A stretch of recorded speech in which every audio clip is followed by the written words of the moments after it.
Hey everyone, I have very exciting news. My third book,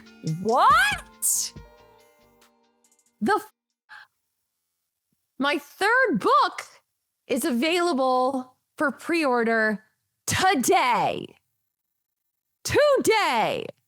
It's called What Doesn't Kill You Makes You Hotter. Here it is. If you're watching, if you're listening, I'm showing them my book. This feels very surreal, even though it's the third book. It feels so surreal, but it's available today, you guys. So this book is so special to me. It's like a micro memoir from the last 3 years of my life, which were arguably the most challenging, insane times of my life. And if you read my first two books, that's saying a lot, okay? As many of you know, I made the excruciating decision to walk away from a 10-year marriage with my 1 and 3-year-old in tow. I walked away from the man who I thought I was going to spend the rest of my life with.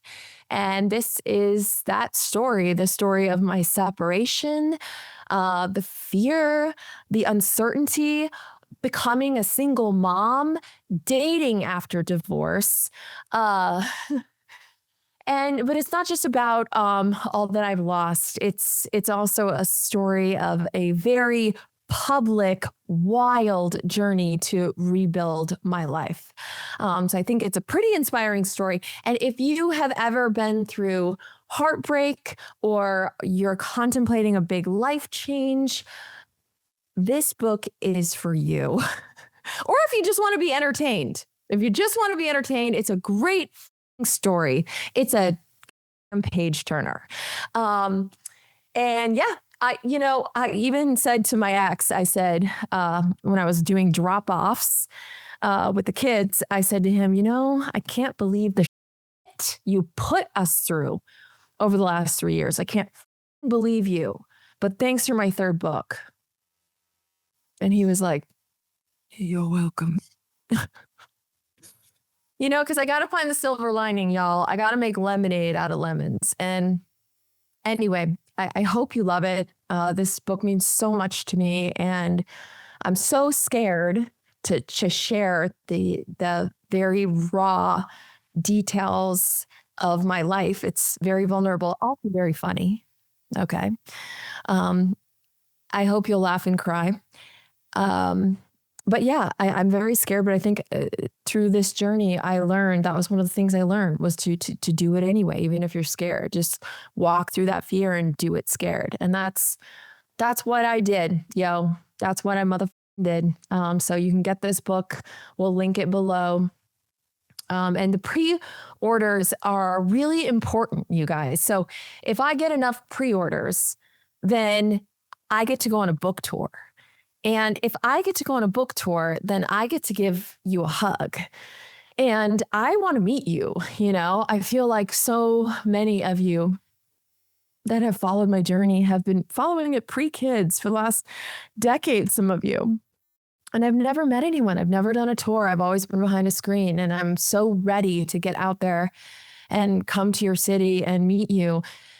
So yeah, if we can get enough pre-sales, that inspires my publishers to help us with a book tour, which would be my dream, to meet everyone and just get to talk and share with you guys in real life.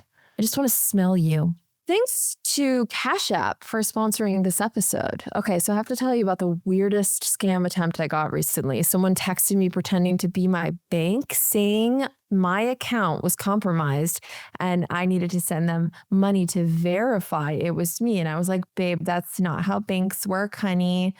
But it got me thinking about how we really do need to protect our money. Like, we need to genuinely protect it. When you get the Cash App card, not only do you get access to a ton of perks and benefits like exclusive early access to nationwide concert pre-sales or discounts on popular brands, but you also have extra security with the power instantly to unlock or lock your card right from your phone in just one tap. If a suspicious transaction pops up on your card, Cash App has your back. automatically by declining the purchase and sending you a heads up to confirm if it's you or not. Behind the scenes, you can rest assured knowing that your account balance is protected by 24/7 fraud monitoring. Spend with peace of mind today and order a Cash App card in the app or cash.app/card. For a limited time, new Cash App customers can earn $10 if they use the code SECURE10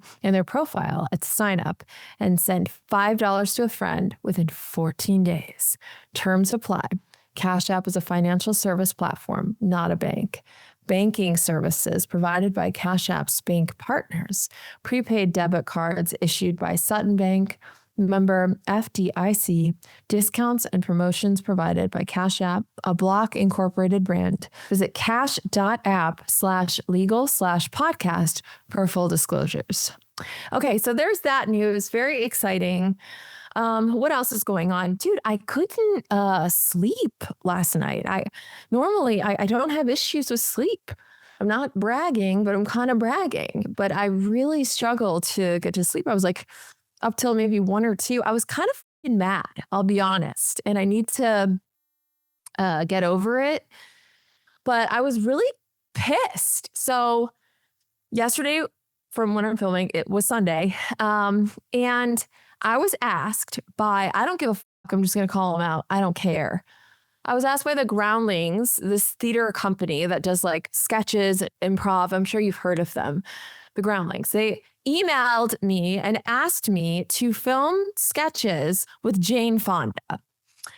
They said, oh, we would love to have you come for the day and film some comedy sketches. She's doing some like activist work around exercising your First Amendment rights. And I was like, that's cool. And so obviously the first thing I do is write a workout of like, hi y'all, it's Pamela Pepkin and I'm Jane Fonda and we're about to exercise your First Amendment rights.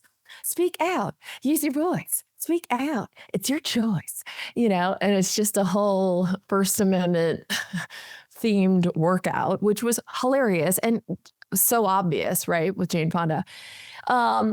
Anyway, so I had that prepared. I also wrote a few other sketches. And then, obviously there's other writers there, so I figured I would be in their stuff too. Anyway, I hired childcare because Sunday is my day, my uninterrupted day with my kids.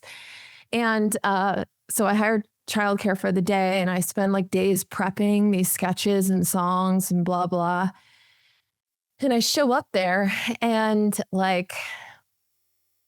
essentially I don't get to film anything, not one thing. I pitched like 4 sketches, showed them the song, and they just basically said no to everything. Even though when I pitched this sketch to this big group of, writers, comedians, everyone's laughing. And then Jane was like, I don't like that line. And I was like, okay, we can cut that line. She's like, no, we're not filming it. And I was like, oh, okay. And then I showed her this workout and I was like, look, I think a lot of people will remake this and they'll like to see Pamela and you together. I think it would be really cool. And, hundreds of thousands of people remake my workout videos now, and it would be a really cool collab and it could really help your cause. And she was like, I like my workout better. No. I was like, yeah, right. And then I was like, well, I'm here and I'm sitting around. And then I'm trying to ask people, well, okay, if no one likes anything I've written, fair enough. Okay. Use me to be in the other sketches. Like, I'm here. You asked me to come and film and use probably, my audience to be able to post these sketches to my audience to help push it out there. So what are we doing? I was not asked to be in one sketch, nothing. I just sat there. And then I'm looking around, I'm like, hey, what can I do? Can I help? Can I help anyone write? Do you want me to be in something? Nothing. No, just nothing. And it wasn't just me. There were other performers, writers, creators who also felt Like, what the fuck am I doing here? It was very chaotic, completely unorganized. And like, and me and this girl, um, Evelyn, right? Her name's Evelyn. I don't want to fuck it up. Where is she? Yeah, Evelyn. Badass, love her. Um, we were just kind of laughing about it, right? Because she was in the same boat. She wrote this brilliant sketch and we pitched it to everyone and and so we're like, all right.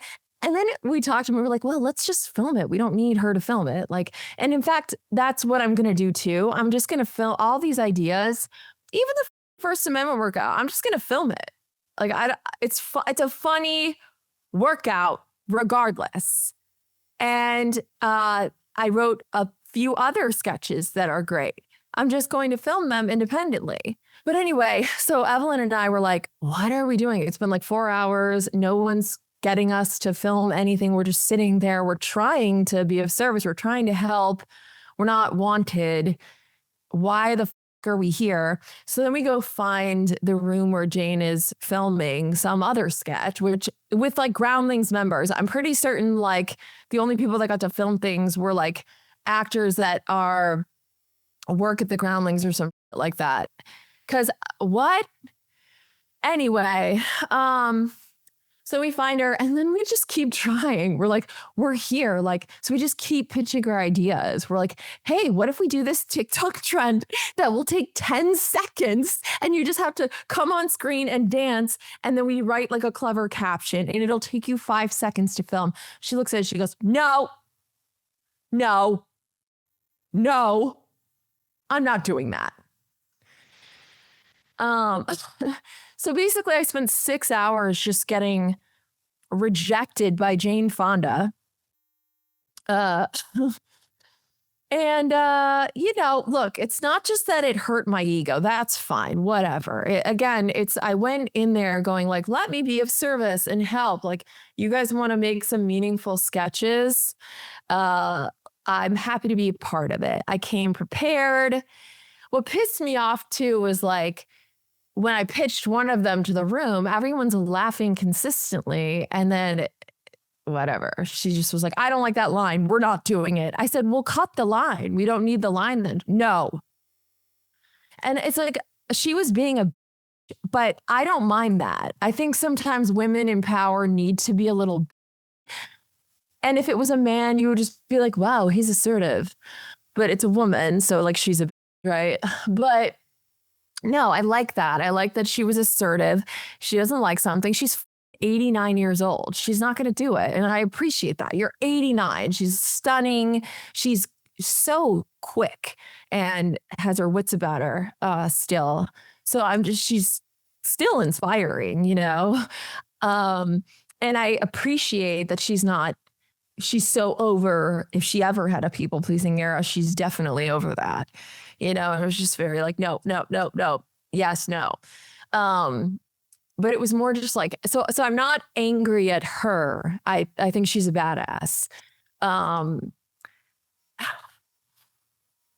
The Groundlings, whoever the fuck organized that, I am incredibly annoyed, as a single mom, a single working mom who really values the weekends with my children because they're in school during the week and dad has them on Saturday. So like, I really value that time. And the entire day was spent just being rejected and not used. I wanted to be used. I wanted to be of service and I couldn't be. And so that pisses me the fuck off. And then like and I couldn't sleep. I couldn't sleep about it. I was just saying, I think I was angry because I missed the kids and I wasn't able to do anything. My friend Evelyn and I were like, let's just film this thing. We asked this guy to play an ICE agent for this sketch. And then we couldn't find him anywhere. He went missing. So we couldn't film the thing because we needed the ICE agent. So it's just like, whatever. And there was just a lot of rude energy there. And it reminded me of when I was like 20 years old. I took a class at the Groundlings, and I remember running out of class crying on multiple occasions. Now, am I a highly sensitive person? Absolutely. But they would continuously, the instructors there, shoot down my ideas. In fact, I came up with an evangelical Christian aerobics instructor when I was like 19 years old. And I pitched that to them. And this character eventually morphed into Pamela Popkin. But at the time, she was just like a Jesus workout instructor. And I pitched that to them, and they shut it the down. They said, no, we don't do workout instructors here. That's overdone. That's, no. They shut it down. No, you cannot. And I remember going, damn, I thought it was funny. I had a few other characters and things that I presented to them, which they shut the down. And then at the end of the class, they made me retake it. And then I think they tried to make me retake it again. And at that point, I just literally was like, you guys, because I'm sick of being told my ideas suck. I'm not doing it right. I know what's funny. And so I just walked away, and thank God I did, actually, because I got to write out my ideas that were shat on by the Groundlings. And I built an audience of over 25 million people who most of them think I'm funny and connect with my ideas. Thank you to Cash App for sponsoring this episode. So, confession time. I almost fell for a scam. Me, Smarty Pants Laura, almost fell for a scam, but I didn't. I got this super official looking email about a package delivery, and I literally had my finger hovering over the link before I was like, wait a minute, I didn't order anything. It was so convincing. And that's the thing. These scammers are getting really, really good. And that's why I love when apps actually have your back with built-in protection. Your security deserves to be a priority, and Cash App treats it that way. With Security Lock, Cash App requires a successful Face ID or biometric authentication to access your account. It's like your money is protected by your own personal bodyguard, even if your phone is lost or stolen. Plus, if you're about to send money to someone new and Cash App notices something looks a bit off or that you might be falling for a scam, it will send you a warning before the money is sent to confirm that everything looks right. Turn on Security Lock in your Cash App settings today and pay attention to scam warnings to keep your money safe. Learn more at cashapp.com/security. For a limited time, new Cash App customers can earn $10 if they use the code SECURE10 in the profile at sign up and send $5 to a friend within 14 days. Terms apply. Cash App is a financial services platform, not a bank. Banking services provided by Cash Apps are bank partners. Prepaid debit cards issued by Sutton Bank, member FDIC. Discounts and promotions provided by Cash App, a Block Incorporated brand. Visit cash.app/legal/podcast for all disclosures. And again, I think a lot of amazing, incredible people have come out of the Groundlings. I was actually just talking at lunch with 3 women comedians who were all studied at the Groundlings, and a lot of them performed at the Groundlings, and they love the Groundlings. And I was like, the Groundlings. And they were like, what? And I was like, yeah, no, I hated my experience there. And they were like, what? And I was like, yeah, I couldn't stand it. I remember leaving crying half the time. And again, highly sensitive. I get it. And not feeling encouraged at all and being shut down. And I didn't like the rules and whatever, didn't have a good experience. And they were like, whoa, they have nothing but amazing things to say about the Groundlings. So it's like, I'm sure a lot of people love it there and thrive there for whatever the reason. I don't. And I thought this would be a full circle moment. I thought, oh my God, remember when I was just a kid, just a 19-year-old who went to Groundlings and then got my confidence stomped on and told I was wrong and that this wouldn't work and why this wouldn't work and why this wouldn't work and why that wouldn't work. Remember that? Well, I'm going to go back nearly 20 years later with a workout character who popped the fuck off online. And I'm going to collab with Jane Fonda on this workout video and it's going to be awesome. And they're going to be like, you know what, Laura, you might have been right. That's what I wanted. I wanted that full circle moment. And I didn't get it. I was just transported back to that 19-year-old who was told no and just rejected all day. Every idea I had, no, no, no, no, no, no, no. Well, do you want me to be in something? No. What am I doing here? Why am I here? Yeah, so dude, I text the dude.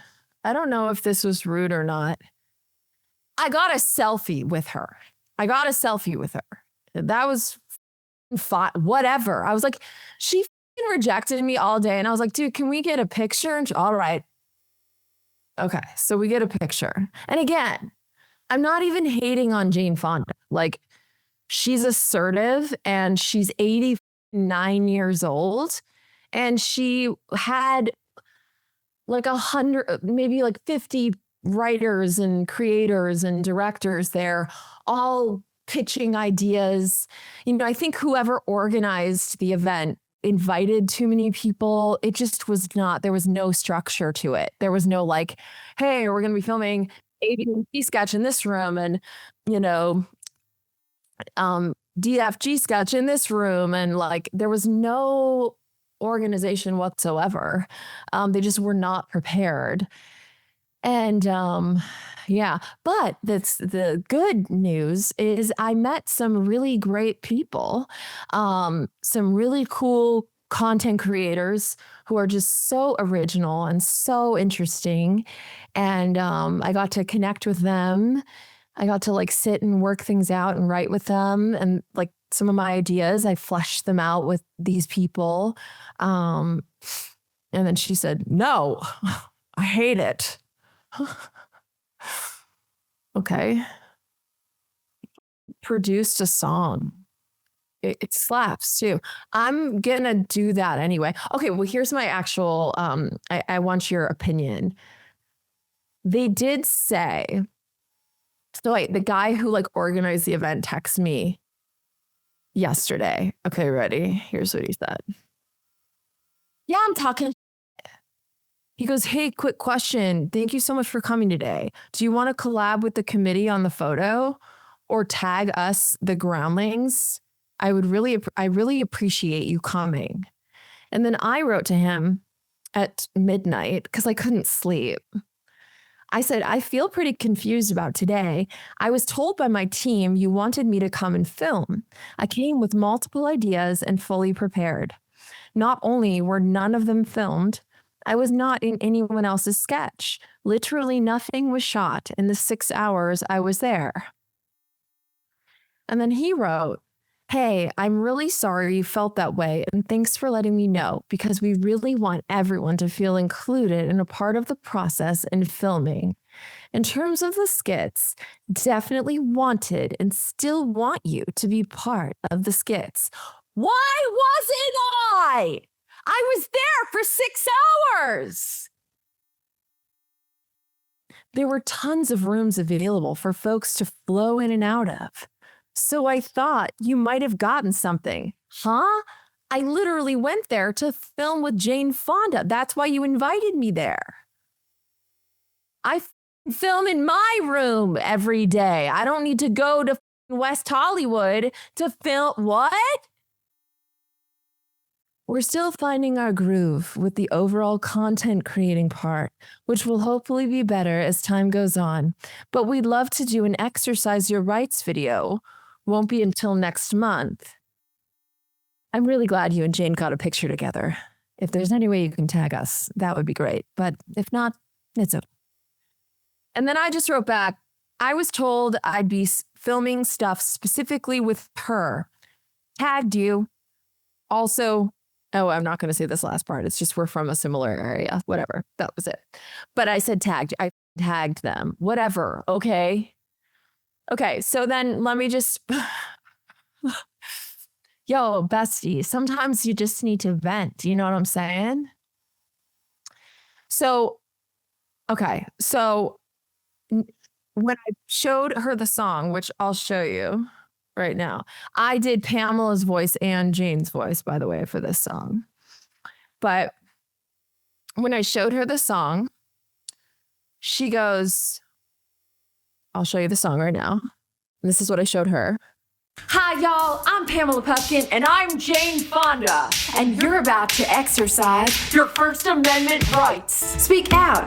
Use your voice. Speak out. It's your choice. Speak out. Use your voice. Speak out. It's your choice. And protest with your chest. Protest with your chest.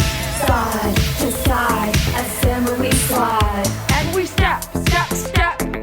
Organize, call your rep. Resist, persist, resist, don't quit. Side to side, assembly slide. Democracy is a muscle. If you don't use it, you lose it. We never skip leg day. Okay, fun, right? Fun. And I even like that it's not like a left or right thing. It's it's not a right or left thing. It's a right or wrong thing. And it's exercising your First Amendment rights. Who doesn't love that? But anyway, I thought it was super fun.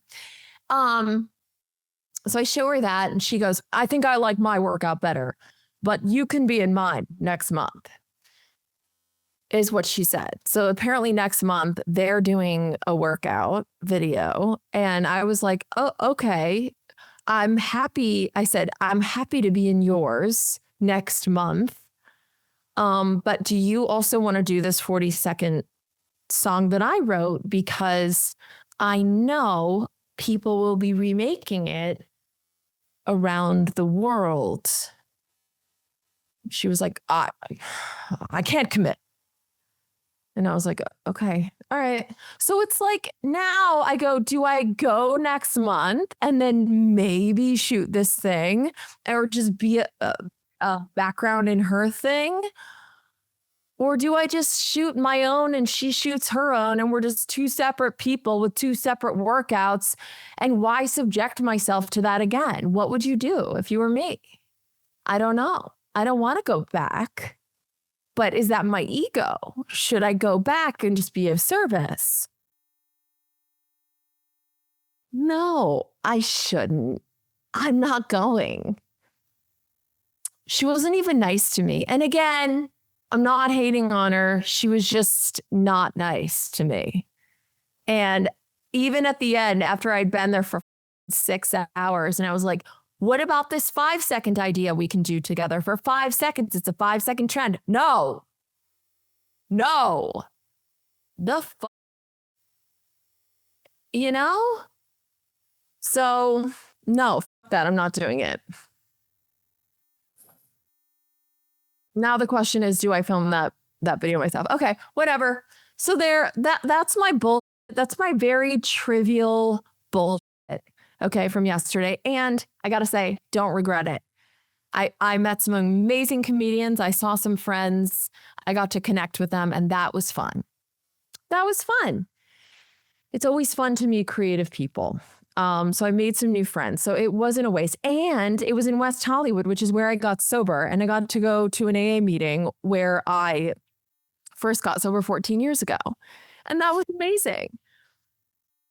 And so I went to that recovery meeting after, and it was awesome. Heard some great shares. All is well. And then I came back to my babies and we played tag and chased each other and snuggled in bed together and read stories. And then I just stayed up till 1 a.m. And then I left the bed at 1 a.m. and ate leftover ramen, dried mangoes, and an apple. And then I woke up with the most horrific stomach ache in the entire world because I binged at 1 a.m, which I never do, but I did. Because I realized through that shoot day where I didn't actually shoot, I didn't really eat. I just kind of I was so excited to film with her that I didn't eat in the morning and I just went right there, whatever. What's the spiritual lesson, Laura? I mean, I met new friends. I had expectations. I shouldn't have had expectations. I should have just went and been accepting. And I don't know what I don't want to find the spiritual lesson. Shut up. I don't want to find that. And anyway, this is also trivia, you guys. I'm so horrified with what's going on in the world right now. It's so horrifying. Alex Preddy was murdered by an ICE agent. He was an ICU nurse for the VA. He was literally a nurse for veterans in intensive care. And he was murdered by ICE. And it's so sad and so horrific. I think he was 37, 38 years old. And, you know, we've all seen the video. So I'm so sick of being like gaslit by people who don't want to believe it's true when you can see the video from multiple angles. He was carrying legally. He didn't take his gun out. He just had his phone, and he died protecting a woman who was being maced by an ICE agent. It's on film. You can see it. And they beat his ass to the ground, found his gun in the back, pulled it out, and then he was shot like 10 times publicly. And it's devastating.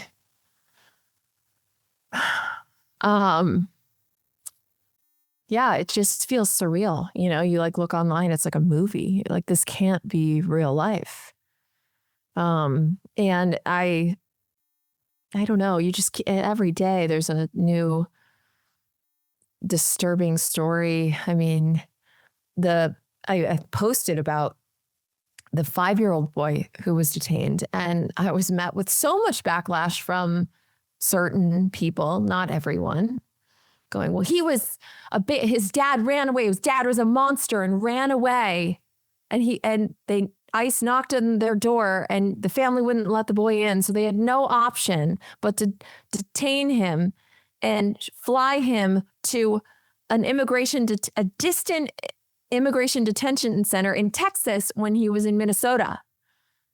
And I'm like, huh? Well, I had to do that. And then I then posted again about that story. I said, okay, so even if the dad did abandon him and the mom abandoned him, he didn't have anyone, why the f wasn't he sent to CPS? Why wasn't he put in a child protective shelter? A child protection center. A child protection shelter. I can talk. You know, a local one. Or like left with a trusted adult or CPS. Why are you? And then I posted that, and then they're like, well, the dad wanted him in Texas. I thought the dad was a monster who abandoned him. If ICE really cared, he surely wouldn't want him to be with that monster who left him on the street. He would put him in CPS. And no one wanted to go to Texas. And they didn't even they were going through the legal process, you know, so they shouldn't have even been detained in the first place. Whatever. It's just, it's never ending, and it's horrific. And I wonder, how are you guys holding up, and what are you doing? I'm tired because I just couldn't sleep last night. I think it's a mix of like what's going on in the world, and then the not being able to be with my kids and having that weird experience with Jane Fonda. It was just weird. And I think I'm getting my period. So, you know, it's a compilation. But anyway, my book's available. You can pre-order it. And hopefully you'll pre-order it. It's important to pre-order. That way I can come see you. I want to meet you and give you a hug. And I love you guys. And thank you for listening. Until next week, I'm going to go stuff my face with food. I need to eat. I haven't eaten. Okay. Love you. Bye.